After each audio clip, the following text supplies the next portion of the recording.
Hello, this is Scotland at 7 on Tuesday the 18th of January. I'm Hugh Stewart and joining me in the Glasgow studio is Brian Liddy. So Brian and I will take you through tonight's news after I've looked at the COVID numbers for Scotland today. As of 2 p.m. today, there are 7,752 cases, including cases identified either using the LFD test or the PCR test. There are 31 new reported deaths of people who have tested positive.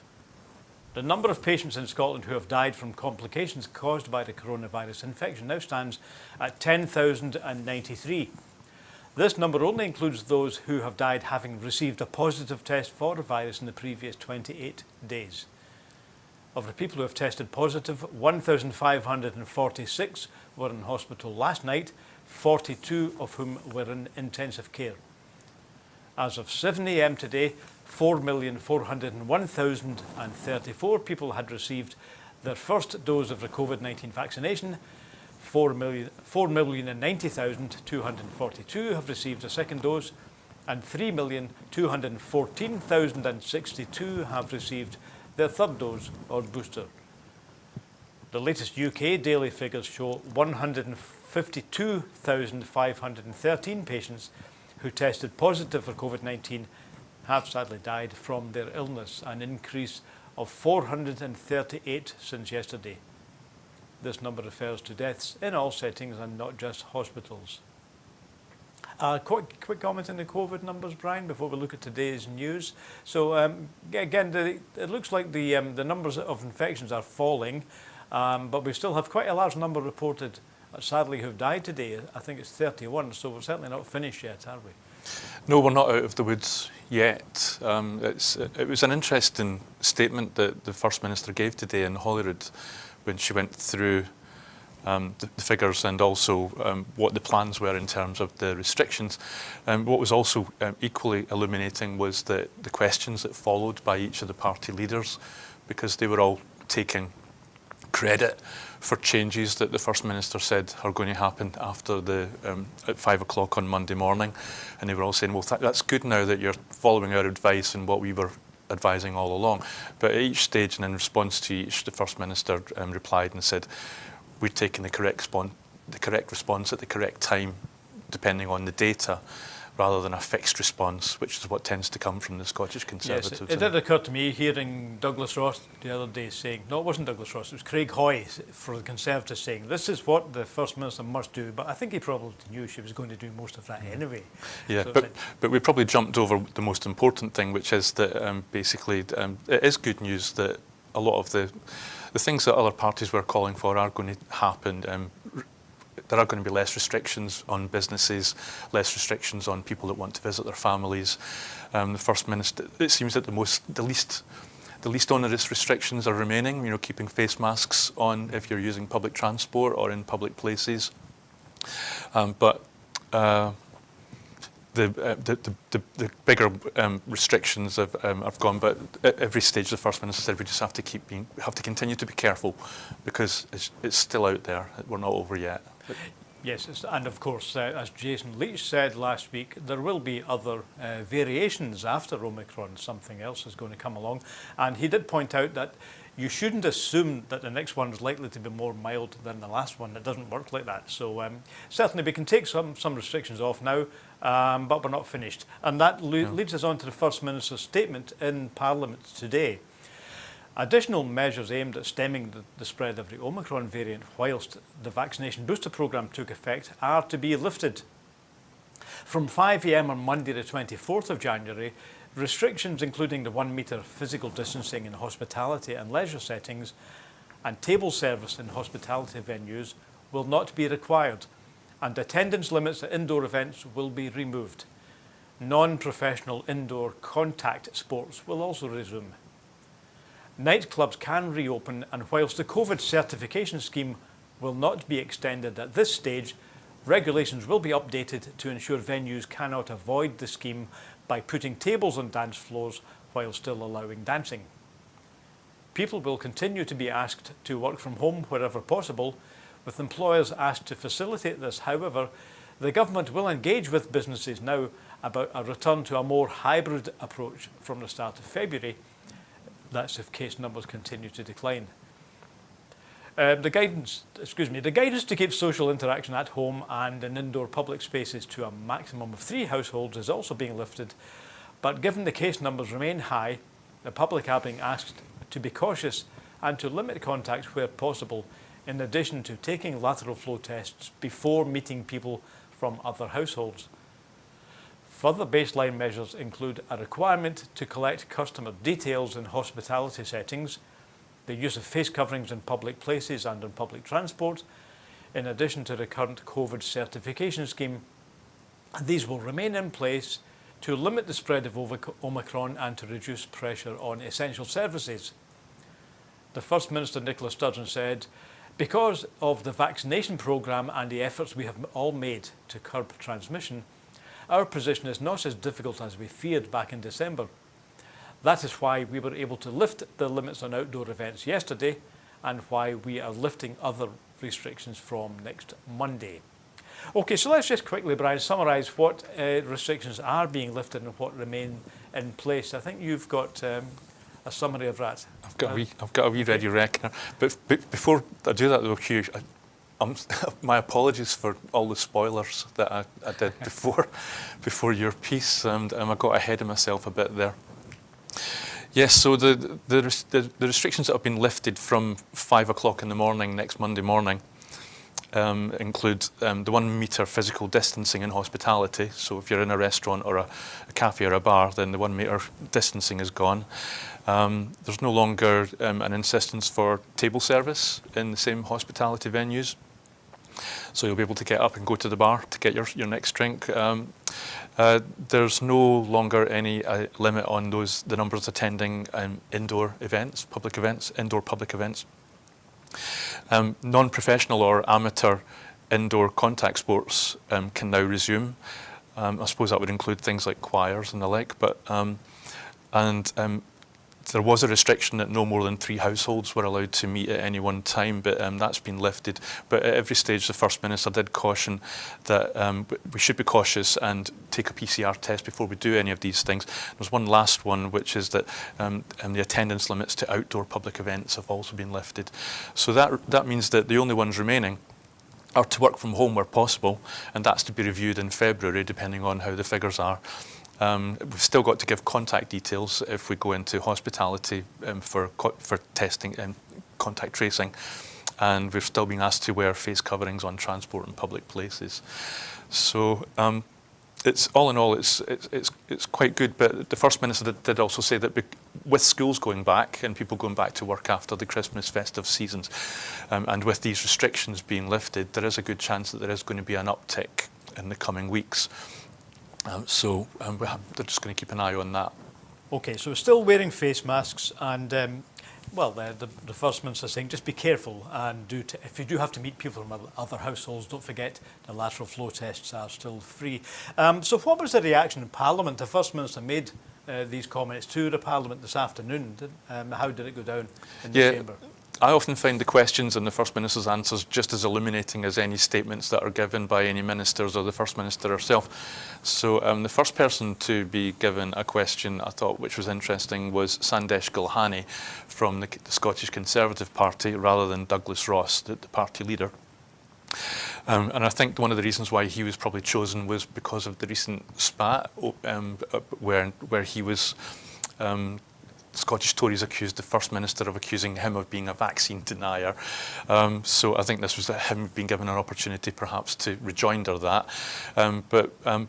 So Sandesh Gulhani, he went with a claim that the Scottish National Party or the Scottish Government was now doing what the Scottish Tories had called for in the first place, but they still want the Scottish Government to go further. And they want them to, and they're pleased that the Scottish Government, he said that they'd back down on the Scottish Vax passport scheme, which I think the First Minister said that's not really the case. I'll come on to her responses in a minute. He also queried accident and emergency waiting time figures and blamed Humza Yousaf for the lack of a credible plan to tackle those. The First Minister responded that the Scottish Government's policy has always adapted in line with the data, and that any changes that had been made had been balanced and appropriately cautious and data-driven, which she claimed was in stark contrast to what the Scottish Tories called for. And so basically she declined to take the Scottish Tories' advice. She said basically, so I'll take clinical advice and careful judgments rather than advice from Scottish Tories. And she also said that the worst thing that could be done at the moment would be for all restrictions to be lifted at once, which is also one of the things that the Scottish Tories are keen to do, and which mimics what's happening in England with the English Conservative government. It looks like they're about to lift all restrictions coming out of the Boris Johnson Partygate affair. Right, so you're suggesting that the Tories in England are dropping restrictions not for health reasons, but in order to defend the Prime Minister? I think it could be seen that way. Obviously, they would deny it. The second question after the First Minister's briefing came from Anas Sarwar, the leader of the Labour Party in Scotland. And I wonder if perhaps he had a chat with the Scottish Tories to decide who was going to take what, so they don't ask the same question, because he went with business and how Scottish businesses are struggling due to the loss of business because of restrictions. People are staying at home to keep the Omicron virus down, and that there's been a delay in funding from the Scottish government. And I thought he was asking for trouble when he said that changes being made by the Scottish government up until now have been ad hoc. And I'm surprised that the First Minister, when she answered, she didn't pick up on that, because the one thing that she said all along is that any changes that were made have never been ad hoc, they've been based on the data. And so the First Minister in her response basically concentrated on the fact that the money that it's true that it's not going out yet to businesses, but the reason for that is they're checking that these businesses do legitimately need it, the money that's being provided by the Scottish Government, and it will be given out as soon as possible.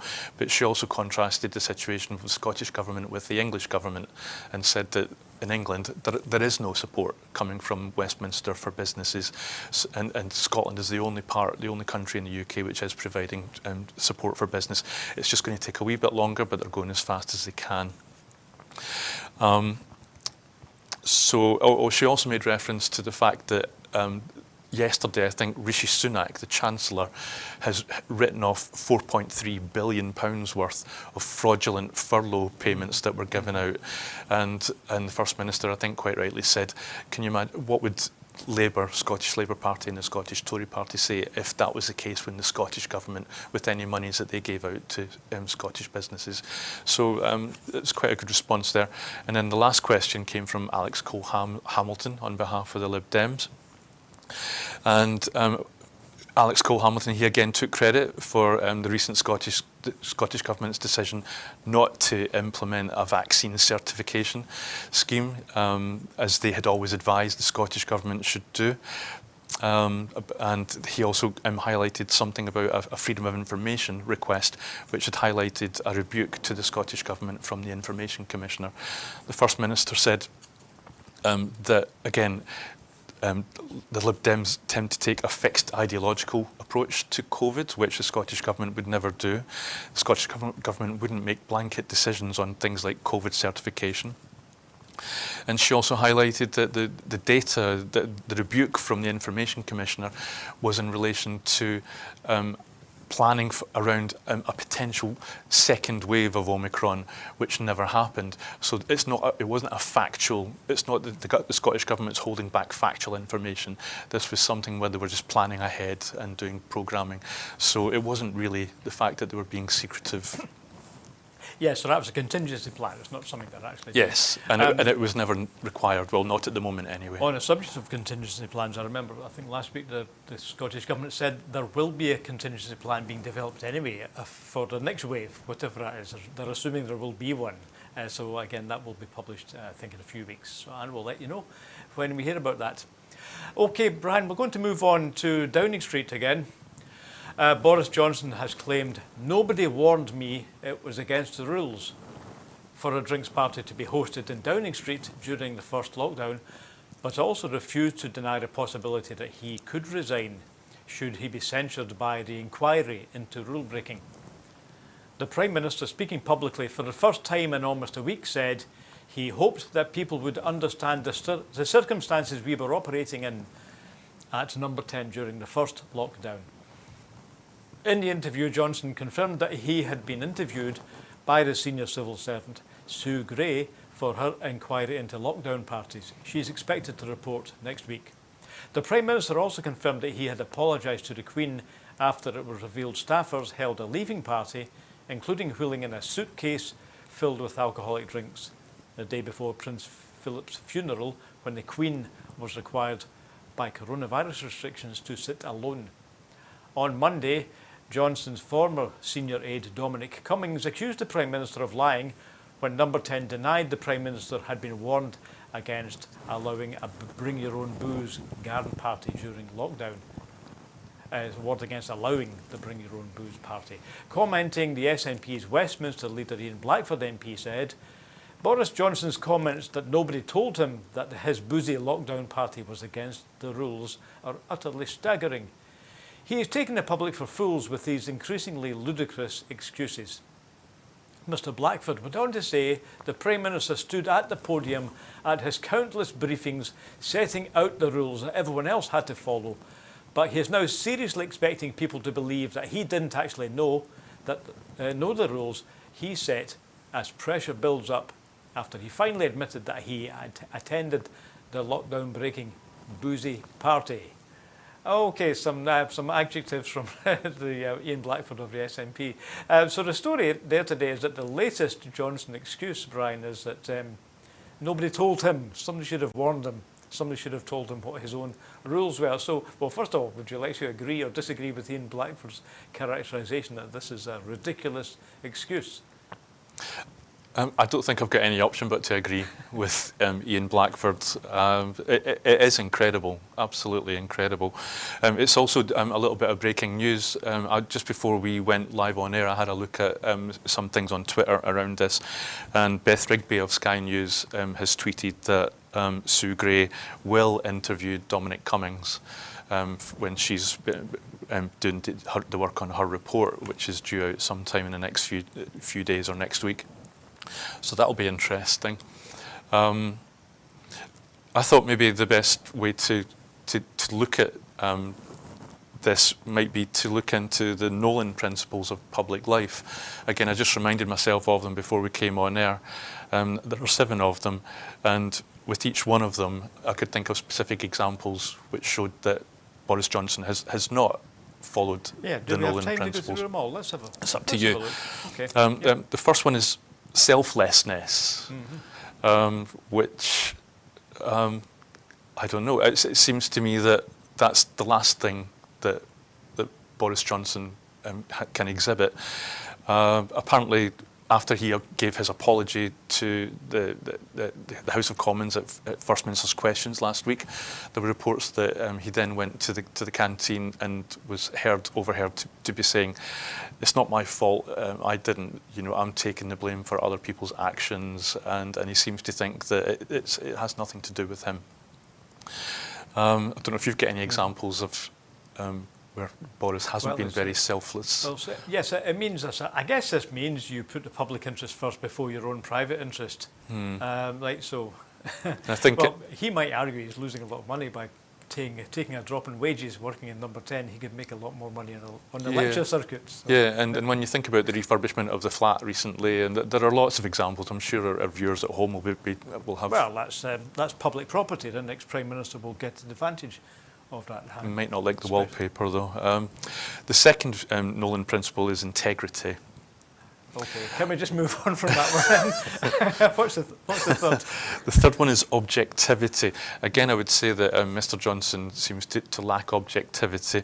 It seems that at every stage it is me. It's like he's. And then it kind of feeds into the next one. I'm conscious of time. Is accountability, which would mean that you should be accountable for any decisions that you've made or actions that you've taken. Again, this the Partygate, as it's been called lately, seems to be a classic example. Well, again, he keeps on saying, "I take full responsibility," but then he doesn't. Then he says, "I should have been told." He's going to blame the staff. And and I'm sure everybody's fed up of hearing from all the people in the media spouting that at first there were no parties, and then it was if there were parties, there were no breaches of the rules, and then okay, there were parties, but I didn't go, and then there was yes, okay, there were parties, and I did go. So it's at every stage, it's like accountability has been null and void. Yep. The next Nolan principle is openness, and which let's just say that. Let's take the Parliament's recent apology to the Queen, which only came once, a year and a half later, once the revelations came out. So again, complete lack of openness there. The next one is honesty. Again, let's just use the apology to the Queen for that one there, and leadership. I can't. Well, we've just mentioned that he's been missing. He's been, not for the first time, he hasn't been seen anywhere for almost a week. And he's very good at going on holiday when the chips are down. Yep, absolutely. And also, I mean, I think it's just been found out that when the lockdown first came in, he would breach lockdown and go with his wife to Chequers when they were supposed to be staying in London. But so that's another example of not how to lead. Do we have time to bring in Keir's beer or Dominic Cummings? Well, let's just leave that one aside just now, because we'll move. Well, the final thing I think we should point out is that, well, first of all, I think the famous Grey report is supposed to be out sometime next week. We don't know exactly, so we don't have to wait as long as we did for some previous parliamentary reports. And the other thing is that it is looking increasingly, just from the chit-chat you hear, but I'm talking about chit-chat from journalists who are in London, it does look like a substantial number of Conservative backbenchers have now written a letter of no confidence. Now, of course, this is just hearsay, but I'm looking at Twitter feeds from Guardian journalists, more than one, and various people are saying an MP has told me that quite a lot of the Red Wall MPs have had enough, and that's of course because their constituents are writing to them saying he's got to go. So again, we'll know more than that next week. Yeah, and I suppose then, just quickly on that, I suppose the next question is, when will they act upon it? Personally, I don't think they'll act upon it straight away. I think they'll want Boris Johnson to stay in place, to take the flak for as much of the things that are coming down the pipeline as possible. And then once he's taken the blame for all of those things, then they'll think about replacing him, maybe before the next Tory party conference, but almost certainly before, I would say, the next general election. Right, so the next strategy might be kick the big dog. Now, let's move on to a story out today that new analysis shows that the poorest households will be hammered hardest by soaring energy bills. This analysis by the Joseph Rowntree Foundation finds that households on low incomes will spend on average 18% of their income after housing costs on energy bills. That's from April. For a single adult household on low income, this rises to 54%. It's a massive figure, an increase of 21 percentage points since year 2019-20. The report, which compares household spending on gas and electricity bills of low and middle income families between year 1920 and 2023, also found that lone parents and couples without children will spend around a quarter of their income on energy bills, and that's an increase of almost 10 percentage points. Commenting, SNP's shadow work and pension spokesperson, who's David Linden MP, said, "The UK government is pushing families into poverty by failing to tackle the Tory cost of living crisis, which will hammer millions of low and middle income households. While Tory ministers are focused on covering up the Westminster sleaze scandals and saving Boris Johnson's skin, they are failing to lift a finger to reverse the rising poverty and inequality which they've caused and which has reached crisis point on their watch." Let me just go over those figures again, Brian. This is massive for people on low incomes. At least 18% of their income to be spent on energy, and that's one of these things. That's an indicator of how poor you are, how much of your take-home pay is spent on basic necessities, not luxuries. And for some people, up to 54%. That really is massive. So it strikes me, if the government is trying to save Johnson and save the Tories, isn't it an easy way of doing it to say, let's put more money into the pockets of poor folk? That's an obvious one. Yeah, it's yet again, it's just another example of what just seems to be a general truth in the way things are organised that it's the less well off that end up shouldering most of the cuts, and it really is something that I think needs to be sorted. Well, the easiest way to sort this one surely is we're talking mainly about electricity and gas prices, aren't we? And, and VAT flowing into the government from that. I couldn't help thinking that Michael Gove, before the referendum on whether to leave the EU or not, said in an interview that one of the things that the European Union would not let member states do is to cut VAT on fuel bills.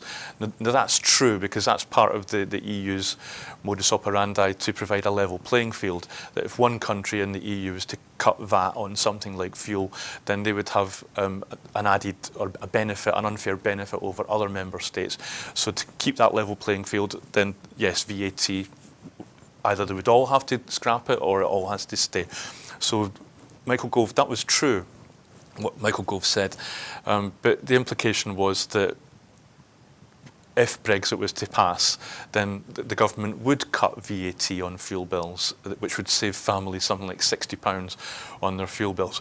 And of course, they've been asked to do that, and they refuse, excuse me. Mm-hmm. Yeah, so there are measures within the government's control, and well, surely this is a red wall one. I don't really understand myself why they can't say northern or working class seats, they're struggling, so we will help them out. It seems an obvious own goal for them not to be doing that. Yeah, and although, I mean, you highlighted in the piece that single people who live alone, for them, it's an even bigger increase. Now, I assume that's just because if you live alone, then there is only one wage coming into the house, if you're lucky. If there's two people, if you're part of a couple, then you've got two wages coming in.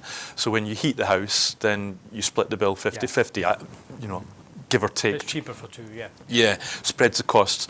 For single people, I suppose it's, you know, I live alone, so and that's fine, I'm not complaining. It's easier for me to just say, so I'll just put on an extra jumper rather than put the heating up. But if you're in a house with kids and maybe elderly people, then it's not so easy to kind of like just have be living in a cold house and just put on more layers. So you can't help but feeling for children and older people that are living on lower incomes. And then, of course, this is all going to impact. If you have to pay more for your bills, then there's going to be an increase in the use of food banks. And as every time I say the words food banks in this programme, I'm reminded of Conservative MPs or MSPs who go to have their photographs taken at a photo opportunity when there's a new food bank opening in their constituency, as if it's an amenity. And I see that and I say, it's not an amenity, it's a disgrace. Mm-hmm. So, and then of course there was a recent reduction in universal credit coming from the Department of Work and Pensions, which the Scottish Government tried to, but I hate saying mitigate, because they just wanted to give £20 over and above the universal credit, and then the rug was pulled out from under them when the £20 credit was taken away, which turned into a mitigation by the Scottish Government. Yeah. So all these things that the Scottish Government is trying to do, and they're kind of being scuppered at every opportunity. Yeah, again, limited by the devolution settlement. Now that links on to the next story. Today we hear that anti-poverty charities have launched a new campaign to reverse the UK government's austerity cuts and boost household incomes. The new campaign by Poverty Alliance is Scrap the Cap, and it's being supported by nearly 50 groups and organisations, including Shelter Scotland and the Trussell Trust, who say the benefit cap is driving people into hardship and food bank use. It comes as the UK government is under increasing pressure to act amid the cost of living crisis. The Poverty Alliance say that a majority of the people affected by the benefit cap they have spoken to say they already struggle to cover basic expenses such as rent, utilities and food. The latest figures from the Department of Work and Pensions, the DWP, show that 180,000 households currently have the benefit capped, and that includes over 6,400 households in Scotland. In addition to scrapping the benefit cap, the SNP is calling for an emergency package of measures to support households through the cost of living crisis, including a low-income energy payment, reversing the £20 a week universal credit cut, matching the Scottish Child Payment Scheme UK-wide, and introducing a real living wage of £9.90 an hour.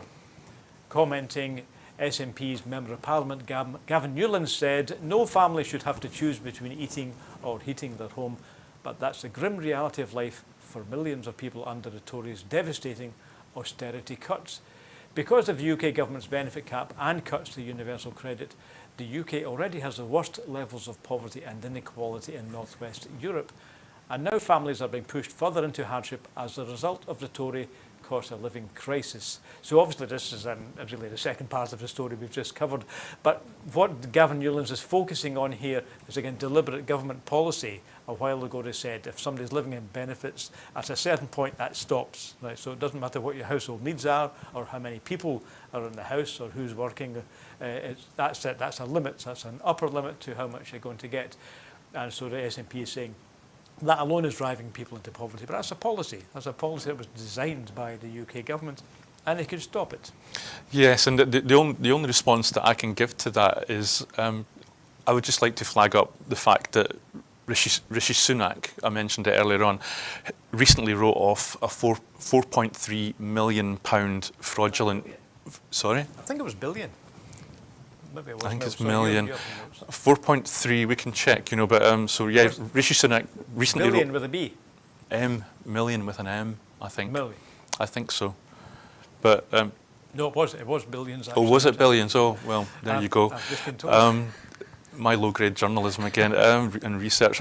So Rishi Sunak recently wrote off 4.3 billion with a B pounds worth of fraudulent furlough payments. Now, that money, if it had been reclaimed, could have gone towards, rebalancing this winter fuel crisis and the end in the benefit cap. And I was struck by Gavin Newlands' quote when he said no family should have to choose between heating and eating. Well, I would say that maybe perhaps no Westminster government should have to choose between writing off 4.3 billion pounds of fraudulent furlough payments or ending, doing something about this fuel crisis or ending child poverty. Yeah, again, these are measures that have been decided by the UK government, and the SNP is saying, giving examples of what's been happening in Scotland, is that other government measures could be put in place, and they've given examples of it. So, again, these are policies. It's not automatic that people go into poverty, not if the government policy has been putting them in that. So we'll move on. Obviously, we're going to hear more of that, as I don't think the energy bills are going to be going down anytime soon. Now, the next story today, the funeral was held by the funeral of Aisling Murphy, who was murdered last week in Ireland. At her funeral, held today, the Bishop of Meath, Tom Danahan, said, "Nobody should die like 23-year-old Aisling Murphy did. No family like Aisling's should suffer as they do now," he said. Thousands gathered to pay their last respects at the church and the community hall next door, where large screens were erected to accommodate the crowds. There was a sense of profound sadness and bewilderment as friends, family and pupils gathered to pay their respects in a community convulsed by her death. Ms Murphy, a primary school teacher, was strangled on a canal path near the town of Tullamore while out jogging last Wednesday afternoon. Irish police investigating the death of Aisling Murphy have arrested a man in his 30s on suspicion of murder. Irish media reported that the man who was arrested was being treated for injuries in a Dublin hospital, and the authorities judged he had recovered sufficiently to face questions. Police said they had arrested the man on suspicion of murder, and they have no further comment. Aisling Murphy's death shocked Ireland and led to vigils attended by tens of thousands of people in Dublin, Cork, Belfast, London and New York over the weekend. But it seems particularly shocking in Ireland because it's usually a really peaceful country, and I don't remember anything like this happening there. But does this just show that male violence against women can strike anywhere?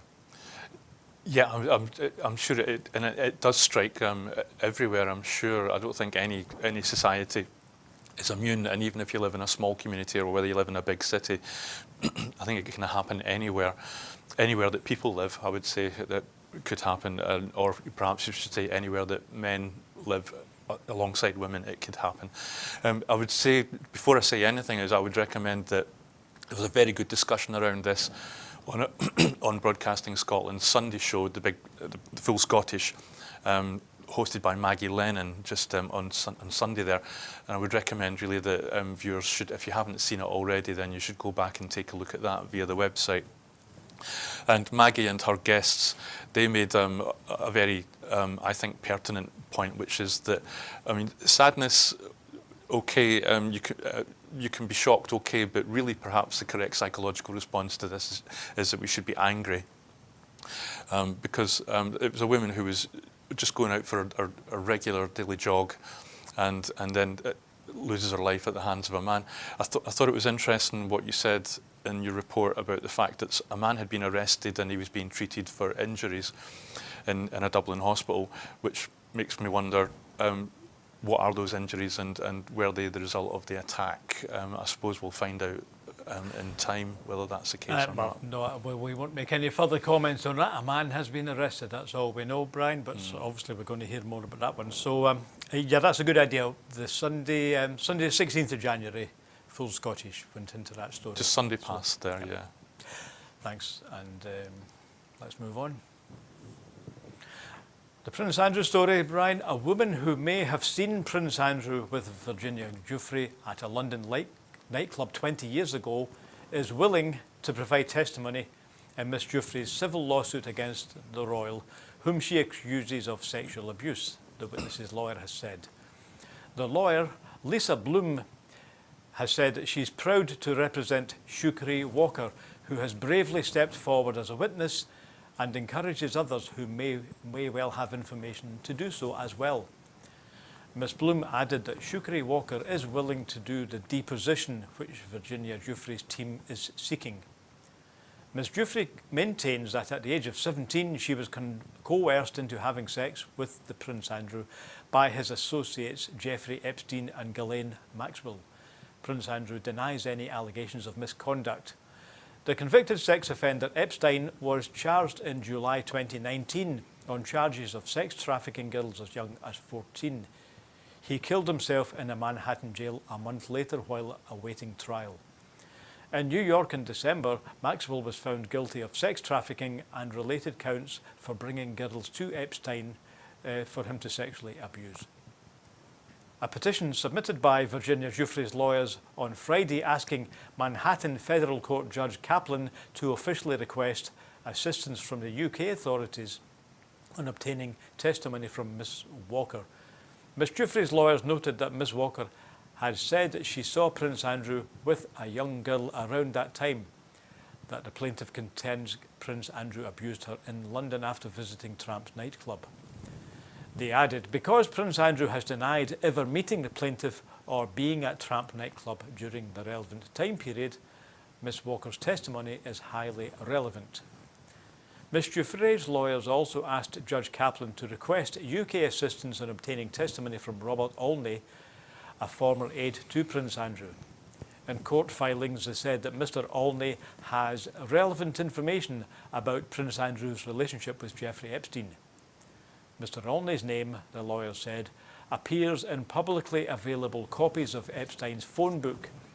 Ms Giuffre's lawyers said that they want to ask Mr Olney about any communications with or regarding plaintiff and about Prince Andrew's travel to New York City or to and from any of Jeffrey Epstein's homes. The request for assistance comes several days after Judge Kaplan refused to dismiss Ms Giuffre's civil lawsuit against Prince Andrew. It looks like the stage we're in this trial, which is obviously going to go on for a long time. If it actually comes to court, it'll be autumn, we hear.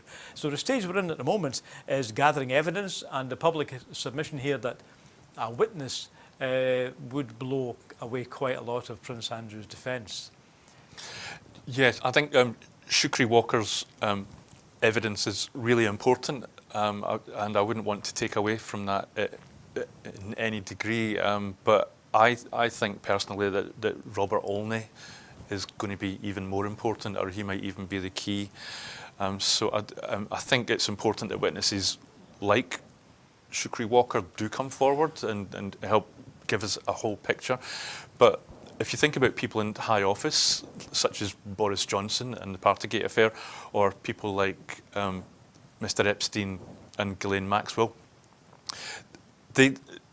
they're never alone. They're never alone. They have staff, they have personal assistants, they have secretaries, they have people that do their housekeeping for them and their cooking and everything. And it's like, but particularly people like Robert Olney, who would have known where Prince Andrew was going to be on any given day, and probably help him make his appointments on time. It's really, I just never understand why these people, why don't they come forward and provide the evidence that we know that they have. So I really hope that Robert Olney is given a chance to testify.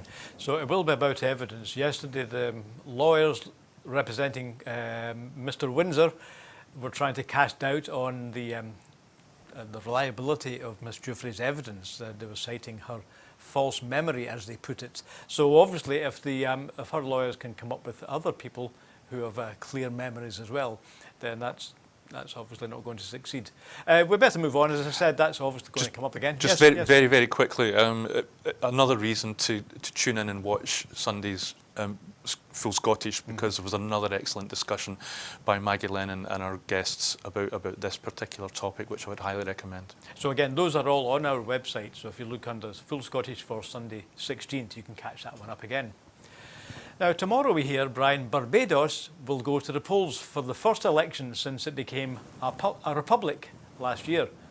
The general election was called by Prime Minister Mia Mottley in December.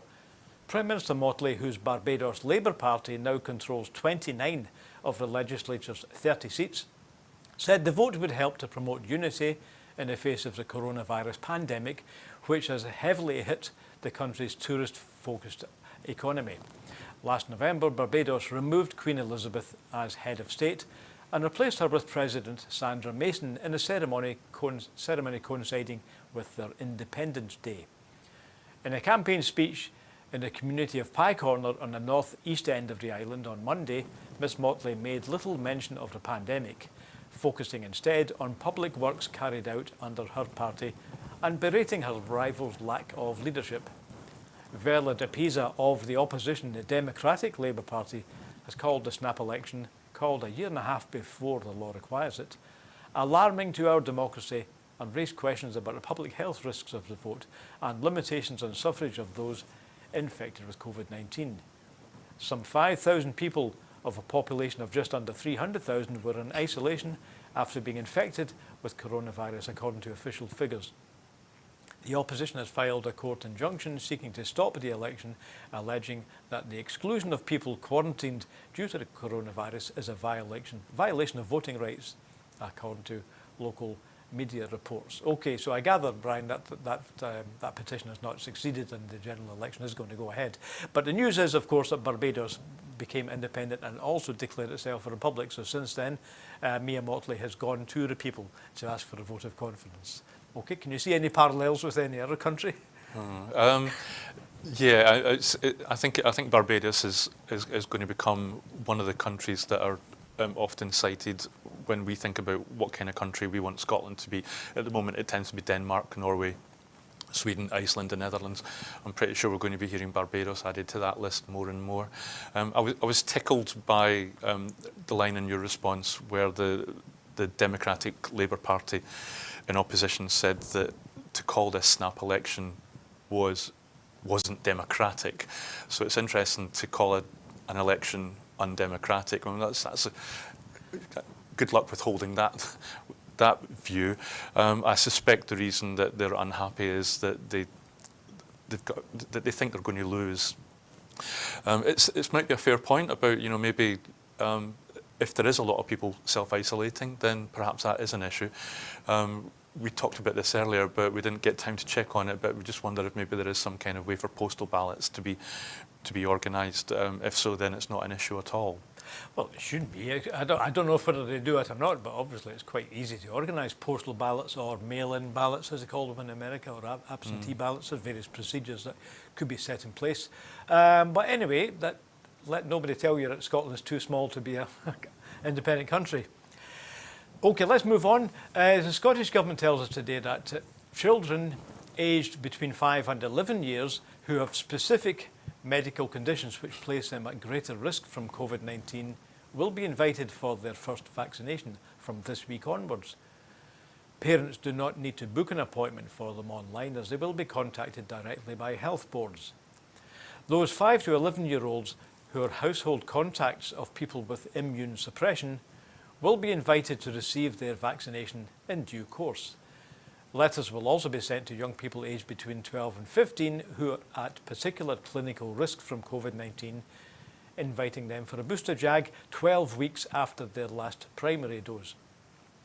Meanwhile, second doses are now available for all 12 to 15-year-olds who have had their first dose at least 12 weeks previously. This cohort can book an appointment online at NHS Inform or go to a drop-in centre. Parents and carers are welcome to accompany them. Any 16 or 17-year-old can book a booster online for 12 weeks after their second dose, and they can also visit any drop-in centre. So further extension there of the extremely successful vaccination rollout. I think Scotland is one of the most vaccinated countries anywhere. Yeah, I believe so. And for me, that this is great news because we've been told time and again throughout the pandemic that children are less likely to get ill if they catch coronavirus or Omicron. But the fact is they may not get ill themselves, but they then become transmitters, and so they pick it up at school and then take it home to their parents and their grandparents, their brothers and sisters and their siblings. So I think it's really good news that we're starting to get to the level whereby we can start to vaccinate really young children with underlying conditions and also older adolescents who are ready for their boosters. So I think it will mean that it's just another line of defence that we'll have against the spread of Omicron. And of course then, I was just reminded personally, of my childhood, and all those routine vaccinations that we all got at our age, and they were just run of the mill. It was just something that, you got your letter to take home to your mum and dad that said, oh, you're going to be getting a JAG, and you got it, and that was it. So it's kind of like, hopefully it'll just turn out to be that kind of uptake as well.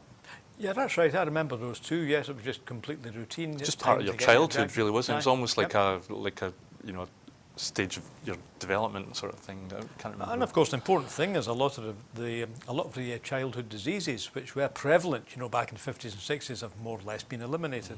They've gone because of successful public vaccination campaigns. It worked. Yeah. Vaccinations work. Let me just go over again the situation in schools. As you've said, children may be carrying it unwittingly and have been told they have to wear masks. Did the Scottish Government or Scottish Parliament have any debate about masks in schools today? I don't think there was a debate about it in schools today. It was just very much in general about, that it's a good idea to wear masks in a public setting. I mean, did all parties agree with that, though? I think the Conservatives were saying, one Conservative at least said that should be removed as a I think the Scottish Conservative Party, they were kind of going along the lines of that the Scottish Government is not moving fast enough and should be in line with the English Conservative Government at Westminster, which the First Minister refuted and said that would not be a good idea for Scotland. Just as an aside, really, I just also was impressed that in your piece you said that these 5 to 11-year-olds with an underlying condition, they're going to be notified by letter. Parents don't have to go online to book an appointment or anything. They'll get a letter giving them an appointment at a time and a date and a place. And I just kind of thought, just in terms of logistics, that's actually quite incredible. And I think it's probably because of everybody's medical records are being digitised these days. So it's easy, and there will be databases whereby they can create lists of contact details of certain demographics. And so whoever knows how to work that what must be a massive database for every person in Scotland, said let's make an address list for everybody who's between the ages of 5 and 11 with an underlying condition who goes to school in Scotland, and it's in those letters go out. I really think that's quite something, actually. Well, let's give 3 cheers to the health professionals and the IT people. I remember before the vaccination was distributed, when was that, Brian? That was back in December 2021, was it? That's December 2020, we were talking about the distribution, and people like Jason Leach were saying what an incredible logistics operation this has got to be. They're delivered frozen in large quantities, and they've got to be, they've got to be used up quickly.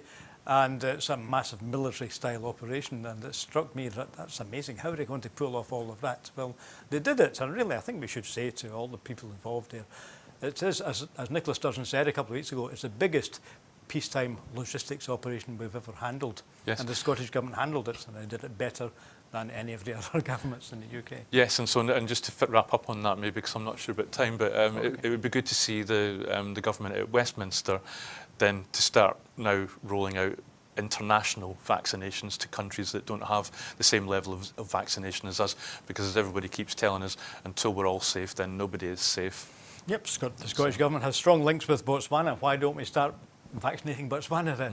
As soon as we've finished, we've almost got everyone who needs a third booster, well, 80% I think, so we're not quite finished yet. But you're quite right, Brian, it's an international, it's a pandemic, that means everywhere, it's not just here.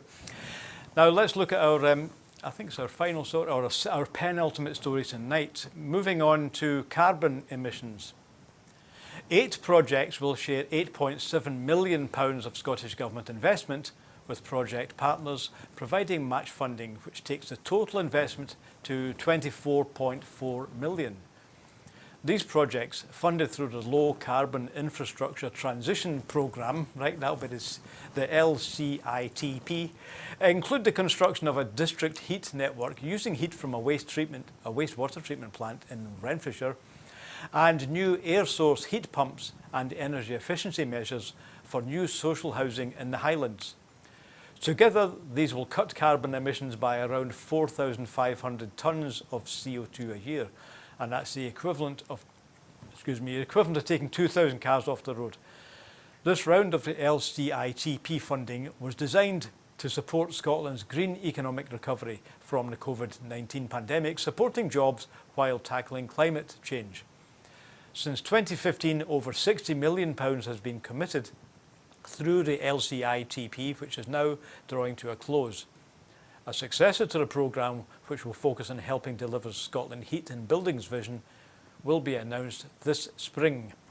Now, Brian, this is one of the responsibilities of Patrick Harvey, the Green member of the Scottish Government. So it's at the end of that scheme, but it's going to be replaced by a similar one. So it's all about, well, in this case, it's about reusing waste heat. It's a sort of municipal scheme, right? Do you think, is that the sort of the way we should be going, doing schemes which will cover 100 or 1,000 houses on a big scale, instead of asking people to do, fix their own loft insulation one by one? Yes, absolutely. And I would say that if people want to find out more about those kinds of developments and programmes, then they should take a look at the work that Leslie Riddick has been doing on her podcasts. She's a great advocate of these kinds of schemes whereby heat can be drawn from places like the River Clyde to heat nearby or provide electricity for nearby businesses and homes. And apparently, Scotland provides a lot of the technology to countries like Norway, where it's a lot more common than it is here. I think this story also chimes very nicely, shows that things are coming together quite nicely, slotting into place for Scotland to meet its net zero targets by 2045, which is the aim. So if you think about the recent news that came out that plots of land around Scotland, the Crown Estate in Scotland, have been allocated for wind farms recently, and when they tot up the figures of what those wind farms are going to be able to produce, how much electricity they're going to be able to produce, it's some huge amount, 25 gigawatts, which doesn't really mean anything to me, but apparently that's a huge amount. And so well, I think the important thing about the 25 gigawatts, again, I can't really work out what's a gigawatt and what's a terawatt, but it is more than Scotland needs anyway. In fact, it's more than twice Scotland needs, hence energy exports. Yeah, and I tried to look into the 8 projects that are going to get a share of this new fund, this new investment that's coming from the Scottish Government, and it was interesting to see that a lot of these industries, for example, wind turbines, there's one of the companies that's going to benefit from it called Windhoist, based in Irvine. Now, they're one of the companies that puts up these immense wind turbines all across Scotland, but there are transferable skills that come out of that. If you think about the logistics and raising one of those turbines, transporting the really long blades, and then hoisting the immensely heavy stems of the wind turbines. That kind of, whatever cranes they have and whatever technology they have, whatever skills that company has, they've recently been helping to erect bridges in Melbourne in Australia using the same techniques that they use to erect wind turbines here in Scotland. So yeah, just, as I said, it's just everything is coming together. Right, so that's a continuation of the moves towards, well, using technology to both create jobs and to reduce our carbon footprint. So again, Scotland is ideally placed to do a lot of that. And harking back to previous stories about the fuel crisis here in this country, then obviously once Scotland is producing more electricity than it needs, then that would help. If we had that now, then I'm sure we'd be able to do more about it than we're currently able to do. Yes, a lot of these stories come wrapped up. We discussed a bit of that tonight. Well, last night Andrew did anyway. There's a question of the nationalising energy, having a Scottish energy country, and why do we have to pay so much for our fuel bills when we are a huge exporter of energy? So loads of issues there which the Scottish Government would love to be able to, well, have the powers to deal with properly. So again, energy is going to be one of the stories we will be focusing on again throughout this year. So just before we go, we would like to say happy birthday to a good friend of Broadcasting Scotland, Ika Feragotic. Draga Ika, Sretan Jodjenzan I Skotski. And Sretan Rojendan I Skotski. Right. And finally, we did mention last week that Broadcasting Scotland was also feeling the pinch on high energy prices. We had a huge bill to pay just to keep the lights on. So you'll notice here we're still not working in candle lights. We managed to get through that with your help. So a lot of people did contribute last week. So if you are one of those persons who helped us pay the bills, thank you. It's much appreciated. And we're still here. So if you'd like to join our appeal, it's on the screen just now. If you go on to .scot, broadcastingscotland.scot, click on the donate. You can become one of our supporters starting at £5 a month. And the more supporters we have, the more subscribers, the more programmes we will be able to roll out. So if you want Scotland to have independent broadcasting, then please help us, not just to pay the bills, but also to move ahead and expand our programmes. So once again, from Brian and myself, thank you for watching Scotland at 7 tonight, and I'll be back tomorrow, so we'll see you later. Yeah. Bye for now. Happy birthday, Ika.